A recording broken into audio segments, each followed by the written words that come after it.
Pakistan cricket at its best. 1 minute down, next minute up.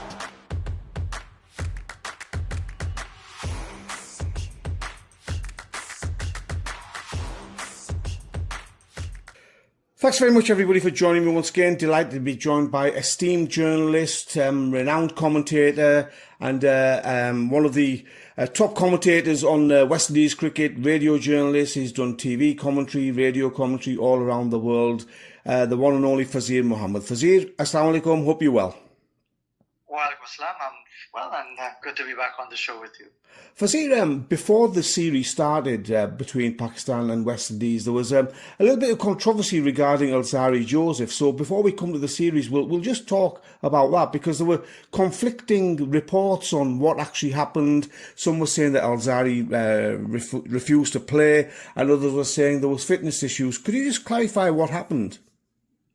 Yeah, it seems to be a classic case of miscommunication, because, again, it would have been triggered initially by Alzarri Joseph and not making himself available for personal reasons for the two-test series. It wasn't stated then that it was a case of him being unavailable because of fitness protocols or anything like that.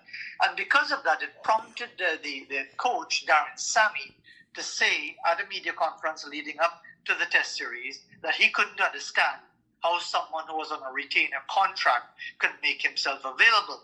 And of course, that triggered a further response from Alzarri Joseph and again, all sorts of cryptic comments. And you know how social media goes. But it appears the bottom line is that Darren Sammy either wasn't aware or maybe forgot, or for whatever reason, didn't include in his comments the fact that there is a fitness protocol related to Alzarri Joseph, because many will know that he's had some continuous injury problems that really bedeviled him throughout much of 2025. And even though we are deep into 2026, he is still being managed very carefully. And from what we understand, it was already understood that he would not be playing in these two test matches against Pakistan. But complicating matters would have been just about a couple of months ago, when the regional competition was underway in Antigua, and Jaden Seals, the West Indies fast bowler, was pulled out of his Trinidad and Tobago squad to manage his workload ahead of the upcoming series against Sri Lanka.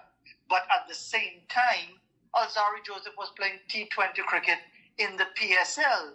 So it appeared to be a case of double standards. It appeared to be quite confusing at the time, but it just seems so typical of the environment that is West Indies cricket and the administration, players, and everyone else involved.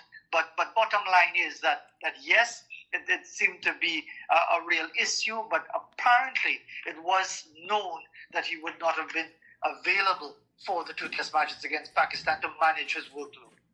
And Fazeer, I suppose the 1-1 outcome of the test series between Pakistan and West Indies, it outlined the inadequacies, the sort of the lack of consistency of both sides, didn't it?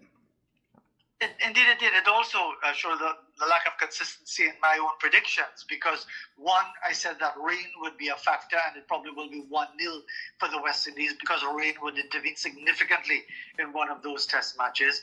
And two, it finished 1-1. So I got it wrong on both counts. But yes, you're right. We're talking about two teams that seem to have made a habit of 1-1 series, because just as it was in the 1980s, but very different, of course, as far as the standard of cricket is concerned, we've got three consecutive 1-1 results. 2021 at Sabina Park in Kingston, Jamaica, for those back-to-back test matches.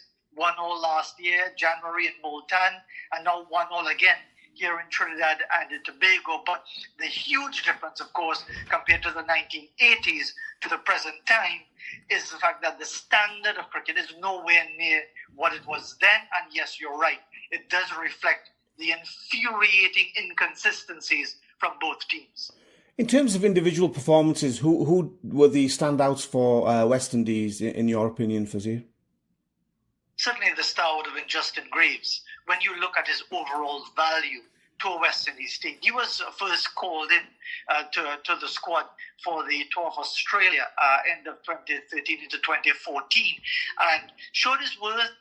No great numbers, but what you saw was a really dedicated, committed cricketer. And he's no spring chicken. He's in his 30s already. He's someone who's played a lot of regional cricket. But since that time, and he was immediately omitted for the following England tour because Jason Holder, the senior all-rounder, was back and available once again. But once more, when he's given his opportunity, he's really taken advantage of it. He got a match-saving double 100 in New Zealand last year, 100 against Sri Lanka, runs again this time around. And of course, that outstanding spell, that match-winning spell, as it turned out, at the Brian Lara Stadium when he bowled 5 consecutive wicket maidens and finished with 7 wickets in the match to take the Man of the Match award. So by some distance, he would have been the outstanding performer for the West Indies in this 2-test series. And for Pakistan, who caught your eye?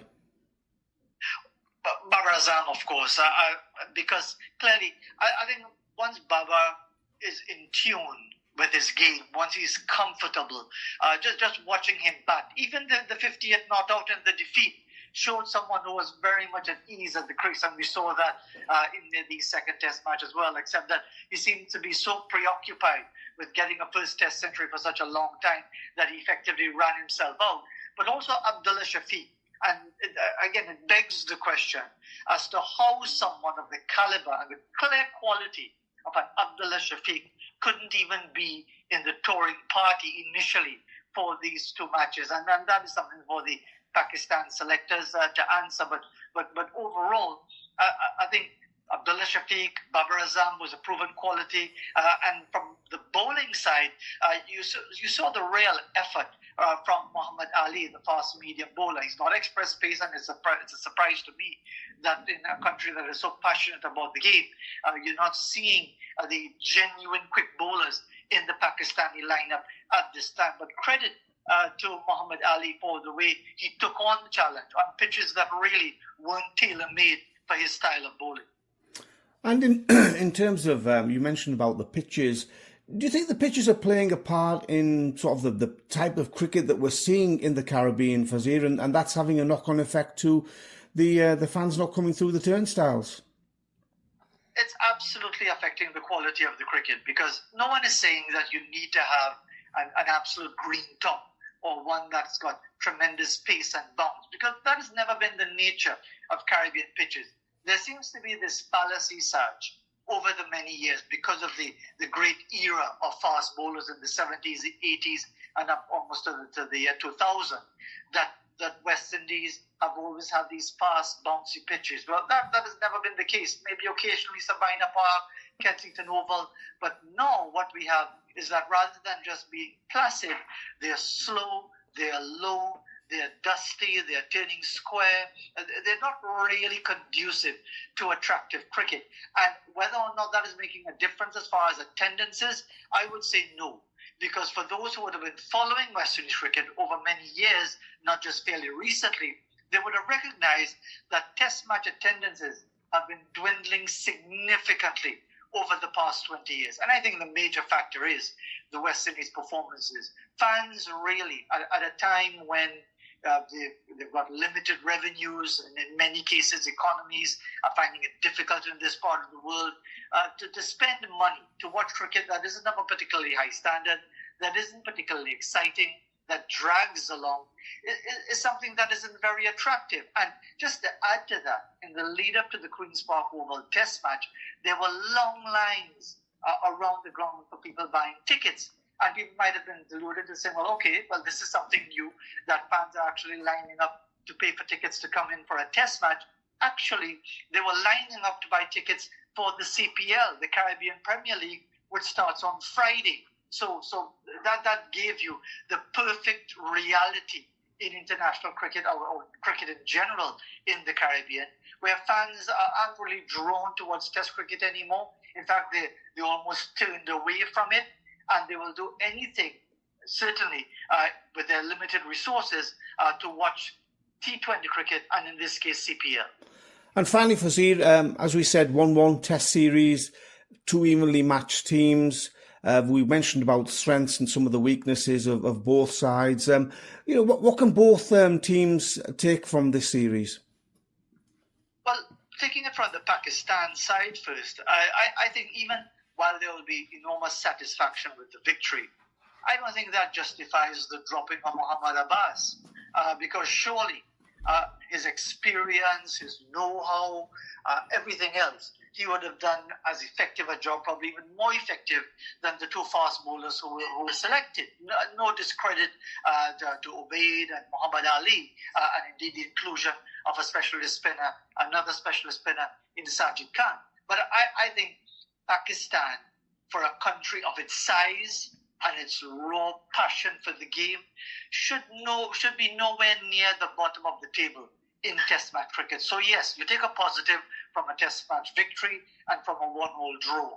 But I don't think anyone associated with Pakistan cricket, whether a fan, administrator, a player, a technical person, whatever it is, can be satisfied with Pakistan, the men's senior national team, being where they are in international cricket because of all the raw potential that is available. For the West Indies, it's a bit different because our size is almost minuscule by comparison. You're talking about a combined population of just about 6 million people, but still you're seeing the quality, and that is where the challenge lies. The West Indies' next campaign, Test match cricket-wise, is going to be in Bangladesh, October into November, and they've always found it difficult there, especially of late. They won, though, the last time they were there in 2021. They won by 2 matches to 0. So we'll see how it goes. But certainly for the West Indies, it's about finding consistency. And that continues to be elusive. Quality players, yes. But consistency, like for Pakistan, continues to be quite elusive. Fazeer, it's always a pleasure listening to your views. Always forthright, very honest, and always very interesting. Many thanks for your time.